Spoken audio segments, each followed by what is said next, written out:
Docteur Narcisse Nguema, nous venons d'écouter le pasteur Tomo, ancien candidat aux différentes élections présidentielles au Gabon. Pour vous qui êtes un spécialiste du droit, nous avons des révélations du livre Pierre Péan. Et nous allons nous intéresser à une seule révélation vous pourrez nous apporter un peu plus de clarté. C'est les documents d'identité que M. Ali Bongo a utilisés en 2009 pour se présenter aux élections présidentielles. Aujourd'hui, M. Péan nous révèle que ces documents d'identité sont des faux. Et que, étant donné que ces documents sont des faux, M. Ali Bongo tombe sous l'article 10 de la Constitution gabonaise. Est-ce que vous, qui êtes un spécialiste du droit, vous pouvez nous dire en quelques mots qu'est-ce qu'il y a lieu de faire? Bien, merci Monsieur Célestin Olomo. Et c'est peut-être la connexion divine qui m'amène aujourd'hui avec le pasteur, le révérend pasteur Toumou, pour qui j'ai beaucoup de respect et donc qui, je crois, comme il a dit, tout a un temps, tout est question de temps, et c'est cette spiritualité-là qui m'amène peut-être à donner une explication, on va dire pour le moins juridique, et de la pensée et donc de l'esprit, un droit animé de Dieu, un droit divin. Bon, pour être plus concret, la question que vous me posez par rapport aux documents déposés en 2009 lors de l'élection présidentielle au Gabon, les documents déposés par M. Ali Bongo, ils sont grossièrement faux. Et la CENAP aurait dû, de prime abord, vérifier la légalité. Il y a un contrôle primaire qui est le contrôle de la légalité, et puis la validation par la Cour constitutionnelle. Mais ce contrôle-là a été biaisé, négligé, comme on dit en anglais, bias, c'est-à-dire avec parti pris. Ce sont les hommes d'Ali Bongo qui sont à la CENAP, et donc il a fait un peu, ils ont fait à leur sauce, à la commande. Donc nous avons tous eu le visuel de ces documents-là, et il en ressort que juridiquement, Ali Bongo, qui en 1959 ne pouvait pas s'appeler Ondimba, puisque M. Bongo lui-même reprend Ondimba autour des années 2001-2002. Et c'est là que toute la famille Bongo s'appelle désormais Bongo Ondimba, à l'image de lui-même. Il faut savoir qu'on a le choix selon la loi gabonaise, lorsqu'on est gabonais d'ailleurs, parce qu'on a au minimum et systématiquement un parent gabonais. Et là, on est automatiquement gabonais. Je ne vais pas faire de la xénophobie et dire que tous ceux qui ont un parent étranger sont forcément des étrangers. Non. Si on est né au Gabon, on bénéficie de la lex loci, c'est-à-dire la loi du sol. Si on a un parent gabonais, on est gabonais systématiquement. Si on a deux parents gabonais, c'est d'autant plus revigorant et juridiquement valable. Seulement, en l'espèce, le cas d'Ali Bongo interpelle bien plus, aussi bien à l'international que sur le plan national. Et la révélation de M. Péan n'est que le reflet de ce qui se susurre, se dit de partout au Gabon, et ce qui se sait. Parce que ceux qui connaissent la vérité, comme M. Bengonessi, il a apporté son éclaircissement selon l'histoire. Et c'est quelqu'un qui a une certaine maturité de l'histoire du Gabon. Donc il a apporté sa vision et son dire sur ce point. Mais juridiquement, il faut dire que à l'analyse, et les articles se trouvent sur la toile, Monsieur Bongo, Ali Bongo, Alain à l'époque, a été, selon le sens juridique, est un enfant possédé d'État par la famille Bongo. Je m'explique. C'est-à-dire que lorsque déclenche la guerre du Biafra, on ne sait par quel mécanisme, peut-être M. Tomo qui en a les éléments historiques, l'enfant Alain se retrouve dans la famille Bongo. Et par la suite, y a-t-il eu adoption? Aucun document officiel pour le cas Ali Bongo n'en est mentionné, n'en est révélé. Il se défend en disant, il s'appelle, et il sort un acte de naissance grossièrement faux, qu'il s'appelle Ali Bongo Ondimba. Bien. Ali Bongo avait d'autres cas juridiques, il a été très mal conseillé, mais vraiment, son cas est irréparable. Juridiquement, il aurait pu arguer de la possession d'État ou même de l'adoption pour la possession d'état d'enfant légitime. Et là, il serait systématiquement éligible, ne serait pas tombé sous le coup de l'article 10 de la Constitution gabonaise. Et il a voulu forcer les choses jusqu'à ce qu'aujourd'hui, M. Perpéan, qui est un peu alerte sur ces questions, s'en est chargé et s'en est servi. Bien, nous pouvons remercier Péan d'avoir rappelé aux Gabonais que, mais vous restez amorphes. Il y a ceci qui ne passe pas, il y a ce genre de choses. Et puis, l'arrogance familiale, et là ça dépasse tout entendement juridique, est telle que Madame Pascaline Bongo, Ferry Bongo, va clamer que c'est elle, le symbole de la République, c'est elle et son frère qui remplacent les deux panthères dans l'armoirie du Gabon. Et que Bongo serait la mère du Gabon. Ce sont des éléments qui ne passent pas. C'est impardonnable dans un État. C'est totalement impardonnable.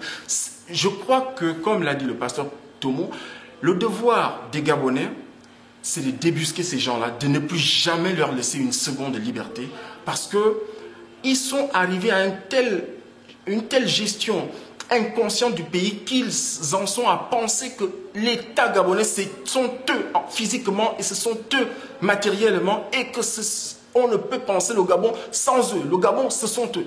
Ce sont des éléments qui ne passent pas du tout, et j'exhorte tout Gabonais conscient qu'il est Gabonais et de son devenir, de tout faire pour que ces hommes-là partent et que le Gabon retrouve enfin sa souveraineté.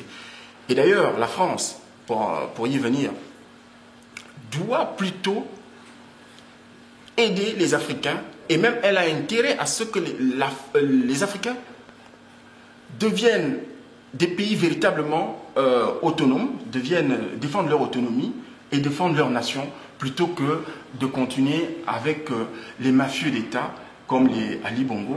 Je crois que juridiquement, nos accords auront plus de valeur internationale comme cela. Oui, Monsieur Narcisse Nguema, vous avez donné un très bon argumentaire. Nous voudrions également savoir, parce que le terme qui revient généralement, c'est la filiation. Bon, aujourd'hui, est-ce qu'on peut penser que la filiation de M. Ali Bongo est remise en cause dans cette affaire? Bien, merci pour cette question. Vous savez, la filiation, c'est une notion simple, hein, c'est les liens d'affinité entre un enfant et ses ascendants ou ses descendants. Mais entre une personne et ses ascendants ou ses descendants. Donc la filiation dont vous parlez, c'est celle qui concerne Ali Bongo et la famille Bongo, et notamment le père Bongo.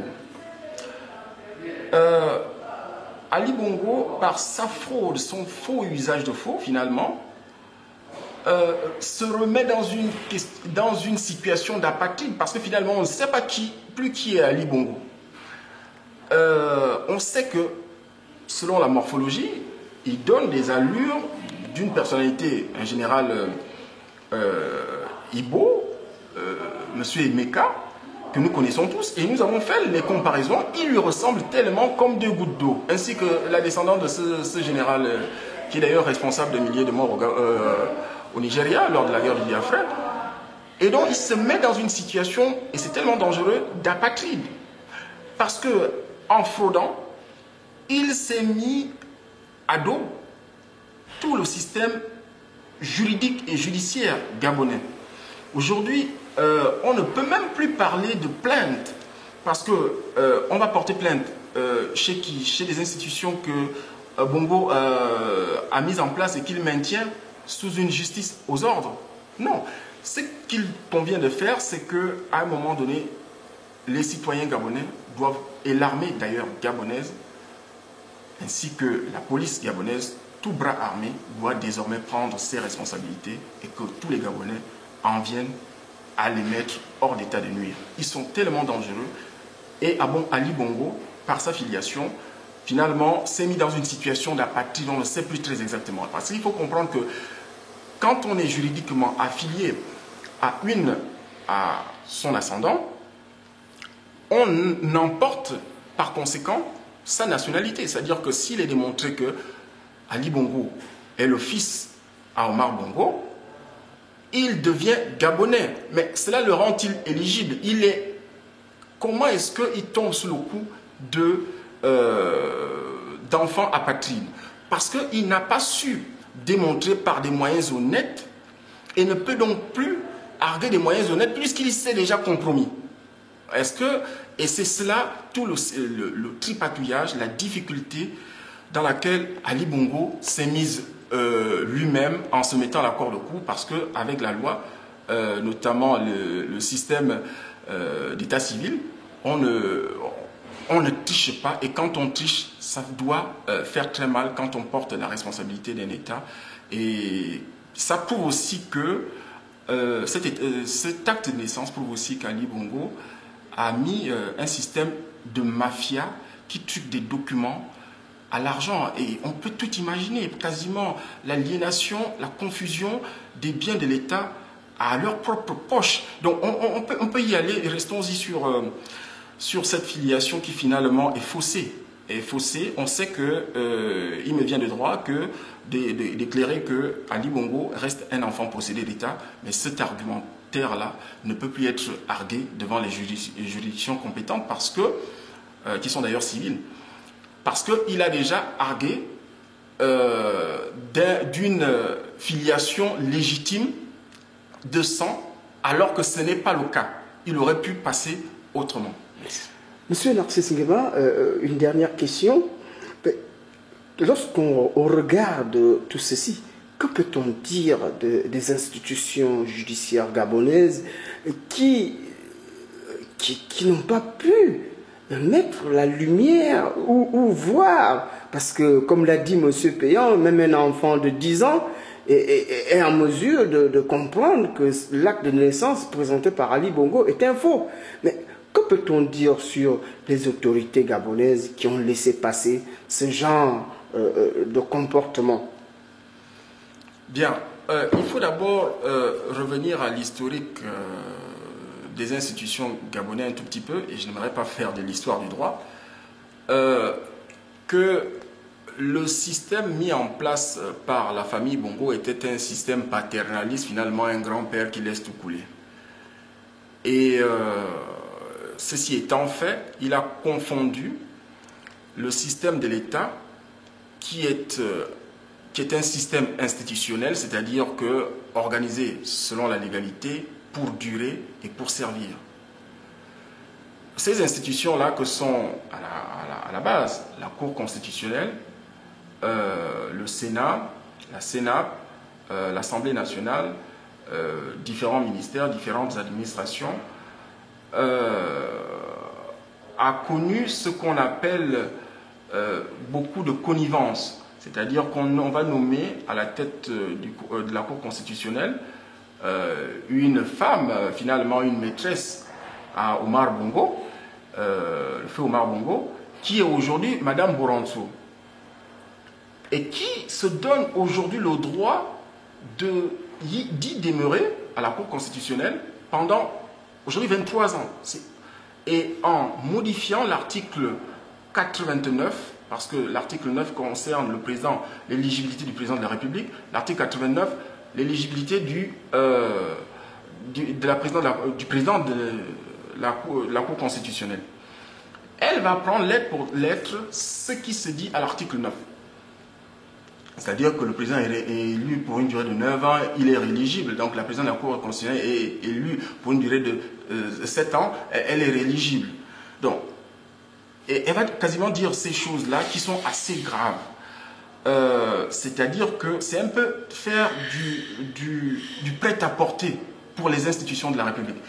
Donc, j'ai d'abord cité la connivence, j'ai ensuite cité, se donner le luxe de tailler le droit à sa mesure, c'est un cas grave. Déjà à partir de là, aucun Gabonais ne devait accepter, aucun candidat ne devait accepter d'être jugé par elle. Pourquoi? Parce qu'il est de droit que lorsque une personne injusticiable doit se faire juger par un juge, est son affaire en justice, si dans cette affaire-là, l'un des parents, l'un des contradicteurs, c'est-à-dire il y a le défendeur et le demandeur, si l'un des contradicteurs a un parent dans le membre du jury, on n'a même pas dans le jury, est juge, le juge doit se dessaisir ou se déporter.